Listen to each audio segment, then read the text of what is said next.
Thank you so much, Phil and Daniel, for that kind introduction, and a privilege to be sharing some information with you today. As lighting professionals, or as building professionals, or even as health professionals, people are always talking about melatonin and melanopsin and circadian response.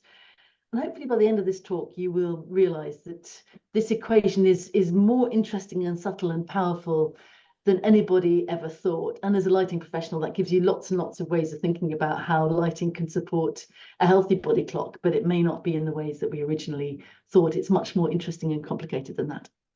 So today we're going to be looking at three things. The first we're going to be looking at is the history, how we work this stuff out to begin with.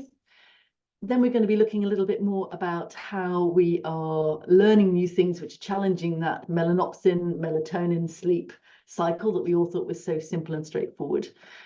We're going to be looking at new evidence for how things like chronotype and gender and ethnicity change the way our melatonin response and sleep-wake cycle works. And then finally, we're going to be looking at what that means for us as professionals in this field. And I'm going to be sharing a couple of projects that I'm working with, which might give you an idea of some of the things that we might be able to do together. Okay.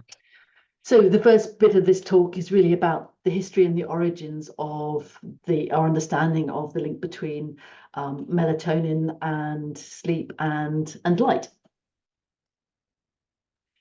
So how many of you have taken melatonin or have some melatonin in your cupboard? Everybody I speak to has got an old bottle of melatonin lurking at the back of their medicine cabinet.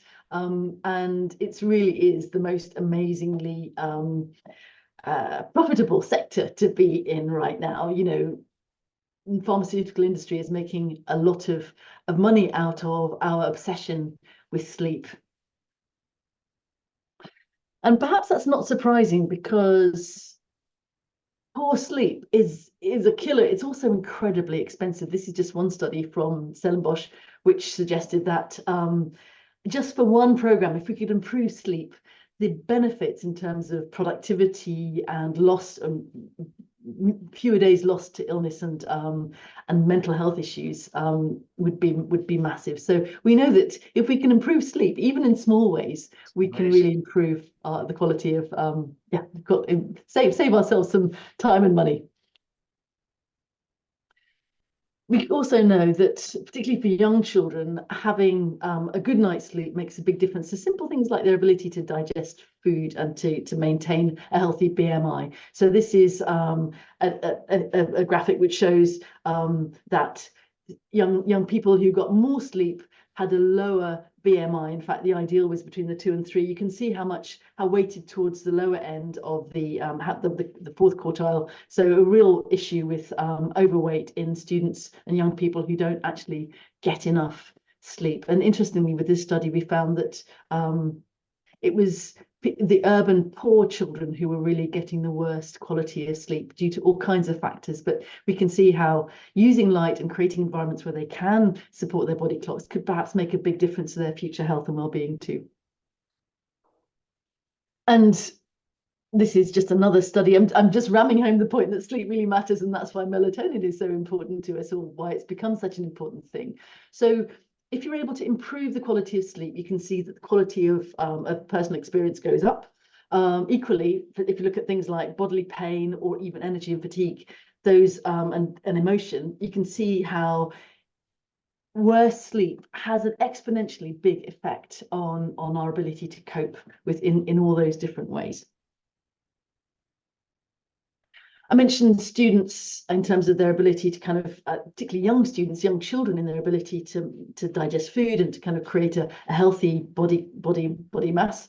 What we also see is a direct link between timing and amount of light exposure and the regularity of that light exposure and grade point average. So those who have a regular exposure to sleep, they also have regular exposure to light, percentage of time asleep, and a direct link with their ability to pass exams and feel successful and build confidence in their academic potential.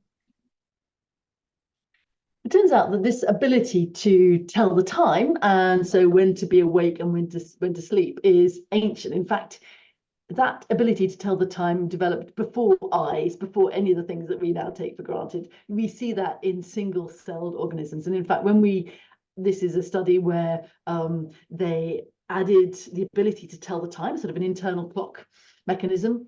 And those who had that ability to tell the time, so to have behavior that was appropriate for the time of day, they outgrew the others in the petri dish. Those in a constant light condition stayed stable. That's the control. And then those who were not able to tell the time started to they started to really struggle. They weren't getting as many generations in. So we can see how the ability to tell the time is ancient and, as I say, preceded the development of eyes. And in fact, many creatures actually have that time of day sensing system outside of their eyes. Our ability to tell the time is now those cells and that capacity is now now in our retinas. But then we'll talk a little bit more about that. But the pineal gland, we have these light sensing systems in birds, in lots and lots of other reptiles and other animals, which are able to tell the time without needing to use their eyes. And this, in fact, your skin is another important melatonin generating system. So let's look at the drug or the hormone, the hormone that is used in our bodies to signal time of day. So melatonin is, in fact, it's derived from tryptophan, which then goes through a serotonergic pathway and then into melatonin. So chocolate and bananas and some other foods are actually very high in the precursor to serotonin, which is then a precursor for melatonin. We'd see that when in fact, your gut generates a whole bunch of melatonin too, possibly some estimate up to 400 times as much as your pineal gland. We'll be talking most specifically about the pineal melatonin today, because we know that's the one that has the strongest effect on your body clock. But it's interesting to just think about melatonin. It's a very complex drug, which is in balance with a bunch of other chemicals and hormone signaling pathways in your body. And as I mentioned, the ability to tell the time, actually, the melatonin pathway has only been used for that ability to tell the time in relatively recent times in evolutionary perspective. Melatonin, you find the precursors of melatonin in the most ancient, in fact, it was part of the most ancient creatures. We actually share that with broccoli, we share that with slime, with everything, with single-cell organisms. And in fact, it was originally designed as an antioxidant protection when the synthetic process, photosynthesis, for example, generates a bunch of toxic free radicals, and melatonin is a very beautifully designed little sort of a loop as it hooks up spare oxygen and stops it from damaging other parts of the body. So melatonin is a really powerful and remarkable product. In fact, that's why it's sometimes used in skin care as well. It's only recently been used in circadian regulation, and then only even more recently in sleep. So let's look a little bit more at our own circadian regulation and what that means in terms of our melatonin regulation overall. So what you can see here is the standard picture of what time of day you're supposed to, your body's getting ready to do different things. The thing to notice here is that all of these things take a while to get going, like a busy kitchen. It takes a while for your body to get ready to do all these different things. And when, like a busy kitchen, if you start piling food in and other things at the wrong time of day, the ovens all have to keep running all the time. So we need to manage this body clock in ways which allow it to perform optimally across the course of the day. So we see that melatonin begins as a signal of darkness. It gets us ready to kind of do all the things that we need to do during sleep. So what is the signal that this melatonin or this sleep-wake cycle is looking for? You're probably familiar with this diagram, so I won't go into this in very much detail, but obviously that is the retina.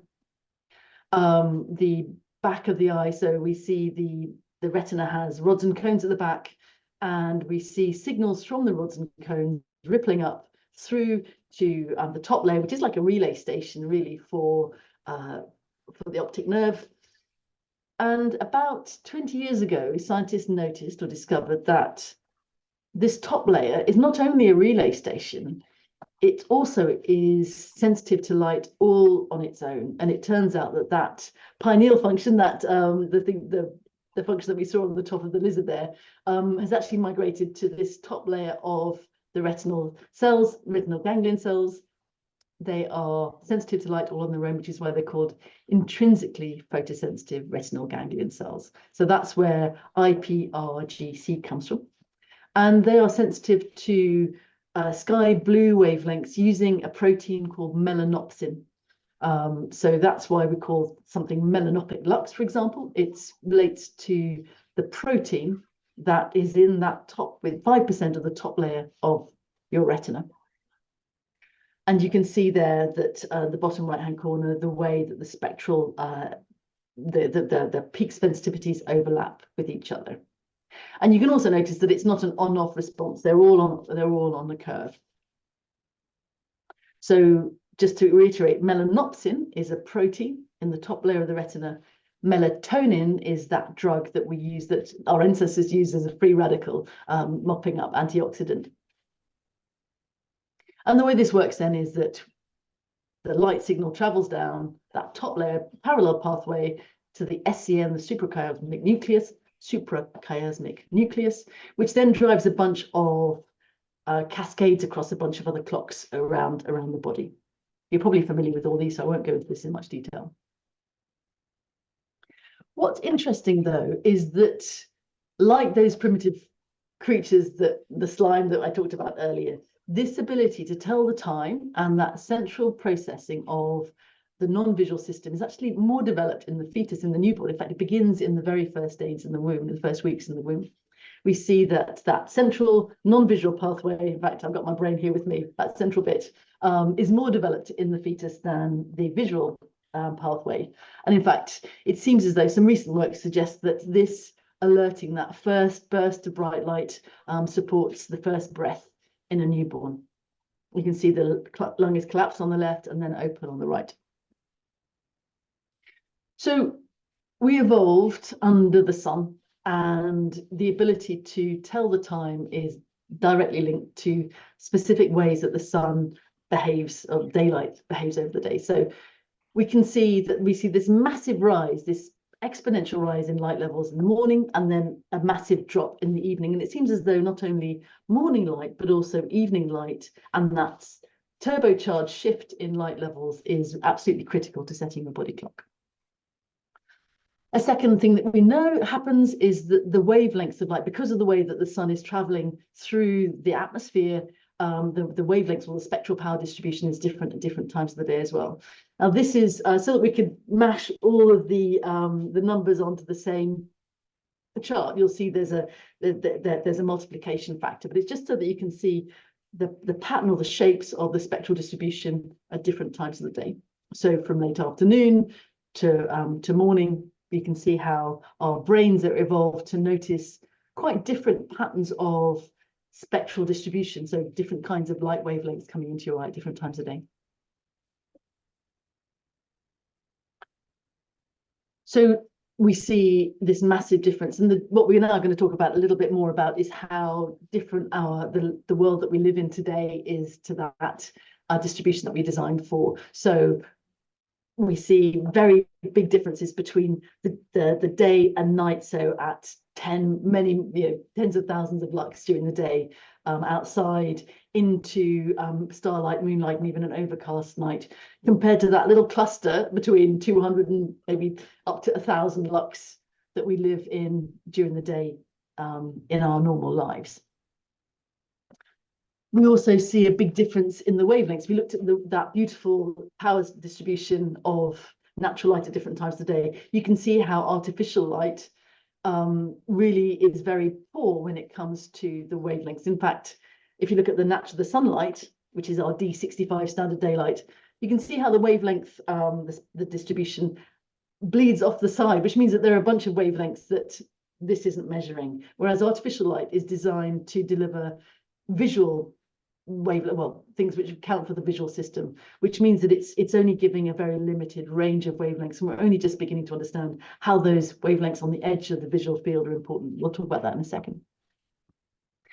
So not only is the light exposure different during the day, but also light exposure at night is very different too. This is in the States, but actually I have a feeling that if I'd found a diagram of Africa, which sadly I haven't been able to find, we would find a very similar shift in the amount of light after dark. And many of the studies we're seeing now make a direct link between artificial light or light pollution after dark and long-term degenerative diseases, including Parkinson's and Alzheimer's. When we go back and find some spaces where electricity hasn't yet taken over everything, we see some really interesting differences in the way that people behave and their ability to sleep at night. So here we see electric versus non-electric light exposure. We can see particularly that the light in an electric light environment, we see that there is, for example, more light early in the morning. Looking at the physical activity, interestingly, we see that places without electricity are actually more physically active. They get more physical exercise than those with electricity. We also see a difference in sleep efficiency, and particularly if you look in the lower left and lower right, what we start to see as well is a much wider variation. So some people are doing fine, but it's getting quite chaotic, that pattern. It's a very, very different picture, and that we see that across the board. The individual differences, when difference between day and night isn't strong enough, seems to get wider and wider and more chaotic. So how do we set that body clock? We do that by creating a pattern of light which is similar, as close as we can, to that massive increase of light in the morning and that massive fall of light at night. When we do that, we see a nice, steady, stable, entrained sleep-wake cycle. When we see insufficient contrast between day and night, we see that body clock starting to drift. And when we see a blast of light in the middle of the habitual night, we see a massive drop in that melatonin secretion. We see some really interesting differences in behavior between between children and older people. Not only do we see that with a big drop in suppression in melatonin, but also that melatonin suppression lasts for quite some time. Particularly, we see this in comparing pre and mid-adolescent to older adults. So if we look at pre and mid-adolescents on the top left there, a small amount of light, just 15 lux, makes a massive hit in their melatonin response, and it never really reaches the control level at all. When we get to 150 lux, that drop is even more dramatic. At 500, it's you can see how that small amounts of light exposure, particularly for sensitive groups like young preteens, is really a problem. So let's just talk a little bit about how we measure melanopic response. And you may well be familiar with that. Phil, do you want to nod to say if you are or not? Is this new? Or you're familiar? Shall I go into it? Yes.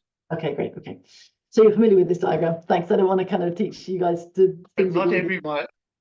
I think, Dr. Shelley, not everyone might be familiar with it. Okay. I think that's the important.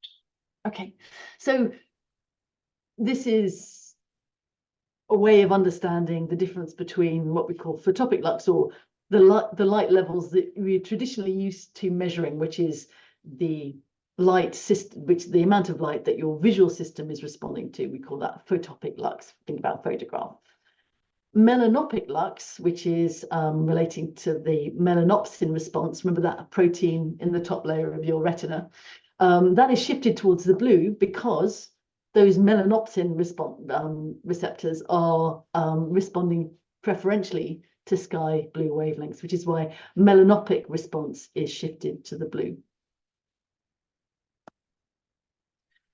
A couple of other things that are a little bit technical, but perhaps that as a lighting professional, you'll come across them and you'll see them in the WELL standard and BREEAM and a bunch of others. So now what you can do is to say, how much would a light source stimulate that non-visual system? So the original measure was equivalent melanopic lux. It was basically an average between the photopic and the melanopic lux. But now we have a more sophisticated measure called melanopic EDI. So it's how much, compared to daylight, how much would a light source stimulate that non-visual system? What's the biological effectiveness of that non-visual, of the light? So the standards you'll see are expressed very often in melanopic EDI or melanopic lux. And as a lighting professional, you'll be very familiar with the way that we can now spectrally tune. We can kind of engineer a light source to give out more or less of different types of wavelengths. So the one on the left will have a relatively high melanopic lux because it's got lots of those melanopsin stimulating wavelengths, and one on the right has very much fewer. So we can now compare light sources. So if you've got a 50, so you can compare light sources for how much of that melanopic stimulus they will give out. So a fluorescent tube, it's got very low efficacy ratio because it's missing a bunch of the wavelengths that our bodies and brains need. Yeah, compared to something you'll probably see the lighting industry kind of putting out lots of blue pump, double cyan, double pump stuff, blue enhanced. Those are that's you'll see that on the lower right hand side you're getting to an efficacy for that non-visual system that's actually higher than daylight, and that can be a very that seems to be a very energy efficient way of delivering a high biological stimulus. We'll talk a little bit more about how that may not be completely right, but it's been the paradigm that we've had so far. So how much do we need? I talked about melanopic EDI, so now you know what I mean when I say 250 melanopic lux. That means that there are 250 lux in that light source that are designed to deliver to that non-visual system. And in 2019, a bunch of scientists got together to talk about all the information that we have so far about what light does to our brains. So we know that we need at least 250. You'll see that this is the diagram, massive error bars, massive log scale. So it's the results are they had to make a standard. They had to put a flag in the ground somewhere, and this is the flag that they put in the ground. But everybody is different, as we're going to see in a moment. And that's why I'm talking a lot at the moment about how the melatonin equation may be more interesting and complicated than we first thought, because we can see that there is a massive, up to 50 times difference in the light sensitivity between two healthy adults. So you'll see on the right hand side there, somebody who's very sensitive, even a small amount of light, that curve will shoot up, whereas somebody on the right, you'll see that there are very, very different levels of response for different kinds of people. And yeah, just to finish that point off, it turns out that because of that range of differences, around 50% of homes are, certainly this study that was done in the UK, so every culture is different, but half of homes were bright enough to disrupt the body clocks of around half of the people who live in them. So we can see, and that's without thinking about light pollution, which we looked at earlier. So as a lighting professional, there are benchmarks and standards, but we also need to be aware that they're based on the science that we have right now. And right now, we're going to talk a little bit more about how, if we've got something that's so wide, if we've got a diagram which looks like that, 50 times difference and such a range of responses to even very small amounts of light, what really is going on? Now we're going to just look a little bit more about what we know now about what may or may not be happening. So the famous study, the e-reader study, showed that we have the blue light after dark from your screen. It's a killer. You'll never get to sleep. But if you actually take a proper look at that, the difference is only 10 minutes. So let's just think a little bit more about what is that really a significant finding? You could just be worrying about something or receive a phone call or something. That will be enough to knock you off. Much more than this, in fact. A more recent study showed that the problem may not be, obviously blue light is not great, and I was explaining why light after dark, particularly for sensitive people, is not a good idea. but it may not be the blue light that was causing the issue of sleep latency. It turns out that it probably is the fact that when you're on your screen, it's because you're doing something else as well. You're texting somebody, you're trying to answer an email, or perhaps you are. I mean, the other great thing about a book compared to an e-reader is that you can see how much more you've used. I'm going to finish that chapter and turn the page down and go to sleep. Whereas with an e-reader, you can binge read or binge watch, and you just never have any of those normal markers about how long, how much time you've been spending on something. Another study shows, so this is another, we know that lots of accidents after dark happen in those early hours when truck drivers are exhausted. What they did there was to just chuck in a load of light to truck drivers for half an hour just to see if they could get them to wake up, see if that really worked. And it turns out that it improved, it suppressed melatonin and it improved subjective alertness, but actually it didn't change, it didn't have a significant effect on their objective, on actually how they were driving, which can actually be dangerous because you think you're fine and actually you're really not. So melatonin suppression is not a good signal of actual objective function, cognitive function. So let's have another look at some of the other things that we know make a difference. So I'm a long way down to the right. According to the science, I produce negligible amounts of melatonin. I'm sure, Phil, you're probably down at that right-hand side as well. So if we're not producing any melatonin, how on earth do we ever sleep? You've got to ask yourself the question. It turns out that as I'm hoping that I'm convincing you, that melatonin is not the only answer. Not only are us older people not producing any melatonin, so we might as well pop some pills, but also our eyes don't let in as much light either. They don't let in as much light because the pupil doesn't open as wide, but also because over time they get cloudy and we don't really notice because it happens so gradually. But it's filtering out a lot of those sky blue wake up wavelengths. So compounding the problem. Plus, as we get older, the hormone cycles suppress. They aren't so, the amplitude isn't as high. People dementia, that part of the brain, the SCN, is starting to degrade as well. So how on earth do any of us older people ever get any sleep if melatonin was the key? It turns out that over time, other parts of our retina start to kick in and give us a helping hand. We see interesting shifts in the red, particularly parts of the spectrum start to kick in and give us some help, particularly over time. So we see a response, we see a shift. This shows how our response changes over time. So between 15 minutes and up to 60 minutes, we see that we get a pretty much a similar response at around 500, the sort of red end of the spectrum, in young and old people. And now we're starting to see a number of studies which suggest that it's not necessarily the brightness, but it could actually be the color temperature which makes a difference, and the kind of other sort of psychosomatic signals that gives us. So this is a study which showed that between, again, we're looking at a difference in age, between an adult and a child, shown a 3000 Kelvin and a 6000, sort of a mid and a cool light.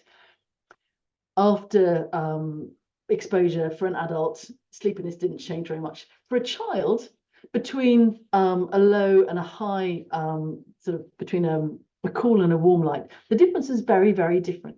So we can see that for a child, after seeing a bright, cool light, or cool light, similar luminance, so after seeing a cool light, they remain less sleepy for much longer than adults, even though the melatonin response is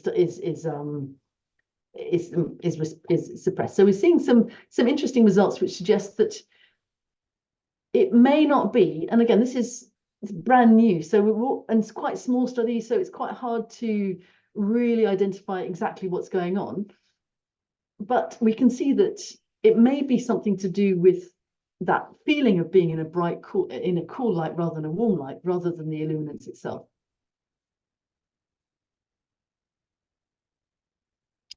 We can also see, I'm just going to plug my telephone in because it's looking like it hasn't got any battery. In a second.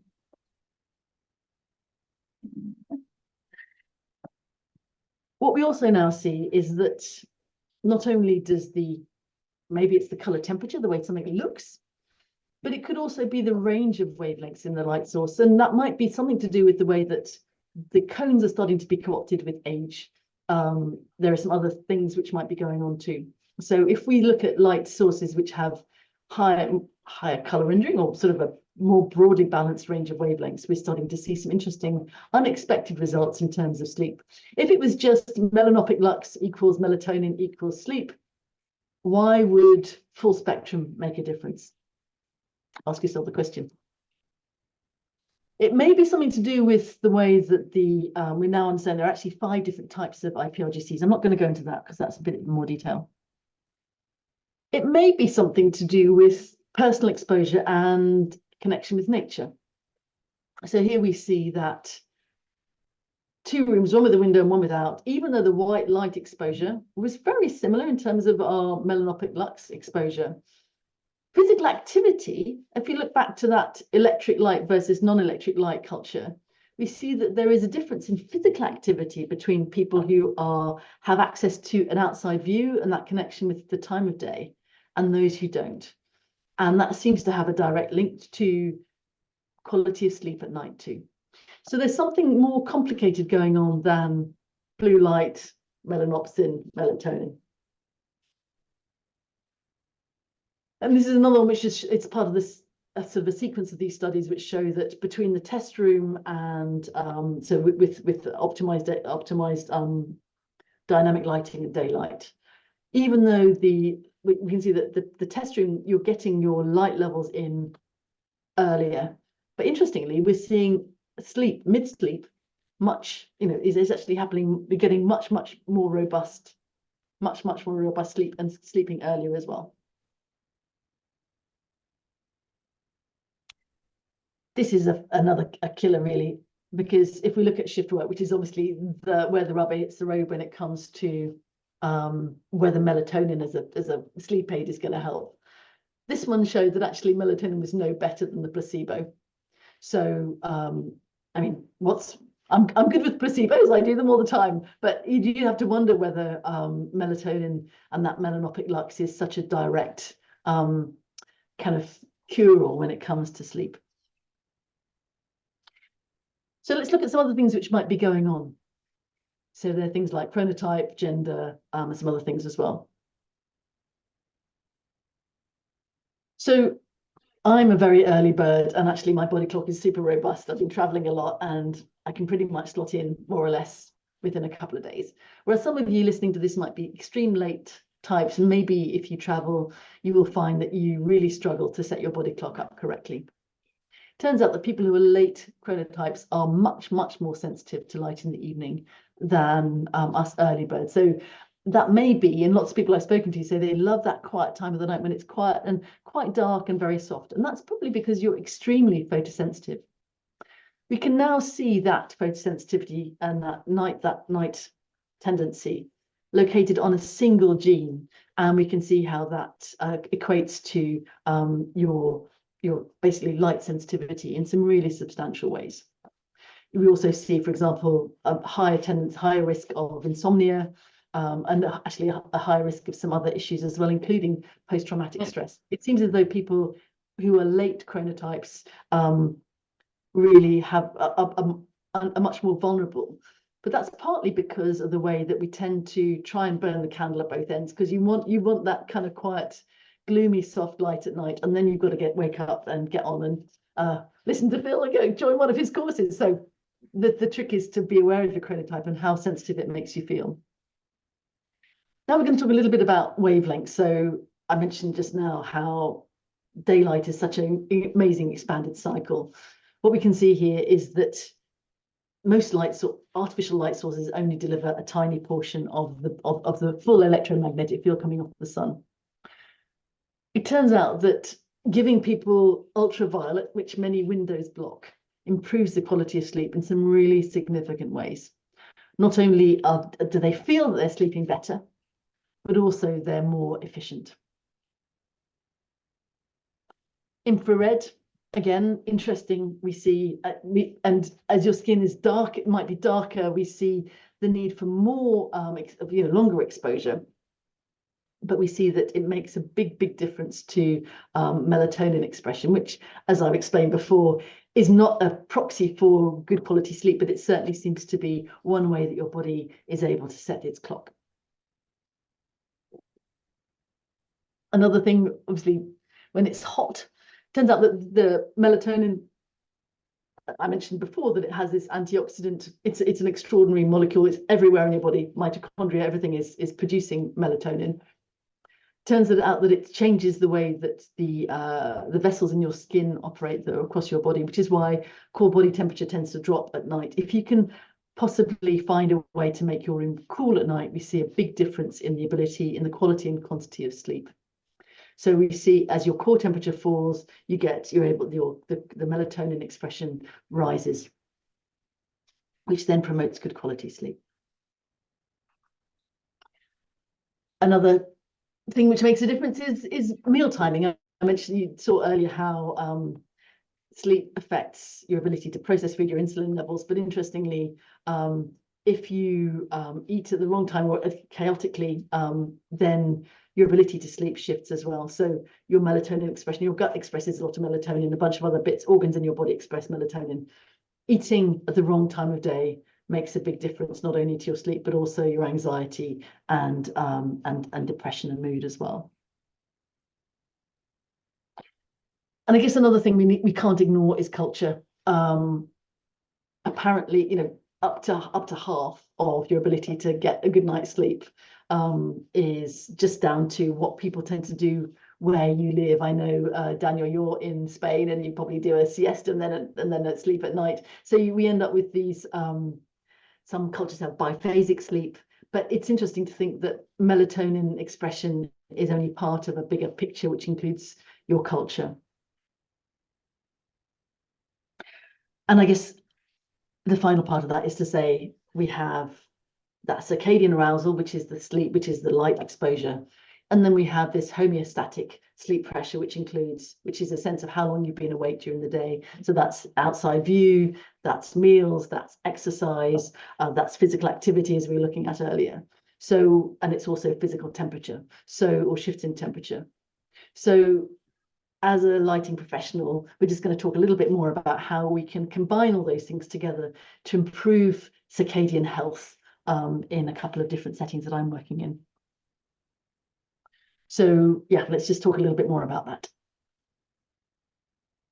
So there's a team in Cincinnati, particularly, who are using an extended, they've engineered some lights to deliver an extended range of wavelengths and a clear circadian cycle, and discovering some really interesting and important shifts in the way that babies are able to stabilize and go home. They're also using temperature and activity and noise levels and a bunch of other things together to create a coherent environment, and that also helps the parents to sleep. And then milk expression is better. There's a whole bunch of other stuff which happens when this whole environment is set up to create a space where the body clock is entrained. But this is where we're using extended wavelengths to improve circadian health.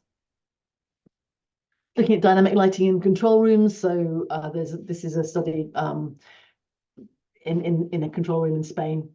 So when we create lighting settings which create the whole, which kind of, yes, somebody's cycle is shifted to the night, but actually if we create a cycle which gives that and also educates the teams working there on how to get sleep when they get home, that makes a big difference too. It's just, yeah, I'm going to just move on because I'm aware of the time. So body clock setting, I'm doing a lot of work with residential care homes at the moment, and we're seeing some really impressive results there, not only in terms of the patient behaviours, but also the staff.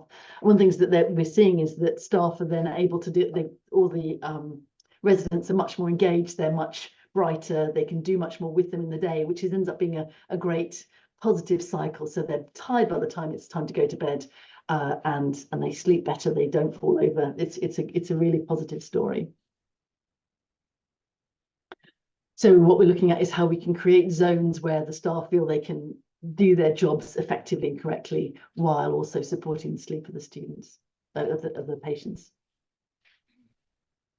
There's another project I'm working on with school for special needs, and what we found was that the light levels were fine according to regulations, but actually the teachers, although they realized they hadn't thought about it, now we're working with them to increase their awareness, and the parents, but also retrofit some classrooms and see how we can shift their behaviors. And even what we've done so far has made a big difference. So we've added some temporary lights, we've added some lights which allow the students to sort of tell the time of day. So there's students who really can't bear a bright clock, you know, bright alarm and those sorts of things. So we changed the color of the lights. We add color changing fairy lights and things like that to say, oh, it's nearly time to go home, or this is the day of the week. There were just lots and lots of ways of using light. They're also using light to express emotions. So the kids who are pre-verbal, many of them, they tap that little toy to say, oh, I'm feeling sad or I'm feeling happy. And we're seeing some really interesting results there. So using lighting as an overall teaching tool and intervention seems to be making a big difference to